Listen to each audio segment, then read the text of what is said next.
സ്കൂളുകൾ തുറക്കാൻ ദിവസങ്ങൾ മാത്രം ബാക്കി നിൽക്കെ കുട്ടികളുടെ യൂണിഫോം വിതരണം അനിശ്ചിതത്വത്തിൽ. കഴിഞ്ഞ 2 വർഷമായി യൂണിഫോം വാങ്ങിയ 160 കോടി രൂപ ധനവകുപ്പ് സ്കൂളുകൾക്ക് അനുവദിക്കാത്തതാണ് പ്രതിസന്ധിക്ക് കാരണം. ഈ വർഷത്തെ അലവൻസും ഇതുവരെ നൽകിയിട്ടില്ല. 1ാം ക്ലാസ് മുതൽ 8ാം ക്ലാസ് വരെയുള്ള 29.5 ലക്ഷത്തോളം കുട്ടികൾക്കാണ് സർക്കാർ സൗജന്യ യൂണിഫോം നൽകുന്നത്.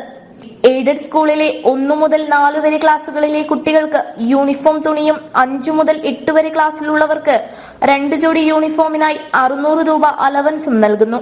ഓരോ വർഷവും തുണി വാങ്ങാനായി 130 കോടി രൂപയും അലവൻസിനായി 80 കോടി രൂപയുമാണ് സർക്കാർ അനുവദിക്കുന്നത്. പക്ഷേ കഴിഞ്ഞ 2 വർഷമായി തുക അനുവദിച്ചിട്ട്. ഇതോടെ തുക ഉടൻ ലഭിക്കുമെന്ന പ്രതീക്ഷയിൽ കടം പറഞ്ഞും മറ്റും തുണി വാങ്ങിയ പ്രധാന അധ്യാപകരും PTA ഭാരവാഹികളുമാണ് വെട്ടിലായിരിക്കുന്നത്. ഈ 2 വർഷമായിട്ടും ഒരു പൈസ പോലും കേരള ഗവൺമെന്റ് അനുവദിക്കാത്തതുകൊണ്ട് പ്രധാനാധ്യാപകരും PTA കമ്മിറ്റികളും വളരെ പ്രതിസന്ധിയിലാണ്. നമുക്കറിയാം, ജൂൺ 3-ന് സ്കൂള് തുറന്ന് പ്രവർത്തിക്കുകയാണ്. ഗവൺമെന്റ് പറയുന്നത് യൂണിഫോം വിതരണം ആരംഭിച്ചു കഴിഞ്ഞു. കഴിഞ്ഞ ദിവസം തിരുവനന്തപുരത്ത് മുഖ്യമന്ത്രി തന്നെ യൂണിഫോമിന്റെ വിതരണ ഉദ്ഘാടനം നിർവഹിച്ചു. പക്ഷേ സ്കൂളുകളിൽ ഇപ്പം കിട്ടിയിരിക്കുന്നത് നാമമാത്രമായ രീതിയിലുള്ള തുണി മാത്രമാണ് സ്കൂളുകളിൽ വിതരണം ചെയ്തിട്ടുള്ളത്. ഷർട്ട് കിട്ടിയ കുട്ടികൾക്ക് പാൻറില്ല, പാൻറ് കിട്ടിയ കുട്ടികൾക്ക് ഷർട്ടില്ല.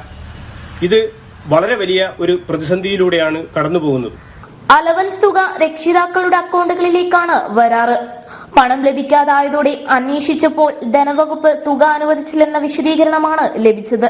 പണം ലഭിക്കാതെ പുതിയ അധ്യയന വർഷം എങ്ങനെ യൂണിഫോം വാങ്ങുമെന്ന ആശങ്കയിലാണ് സ്കൂളുകൾ. തുക ഉടൻ അനുവദിക്കുമെന്ന് പറയുന്നുണ്ടെങ്കിലും എന്ന് ലഭിക്കുമെന്ന ഒരു ഉറപ്പും ഇവർക്ക് ലഭിച്ചിട്ടില്ല. ജനം, കോഴിക്കോട്.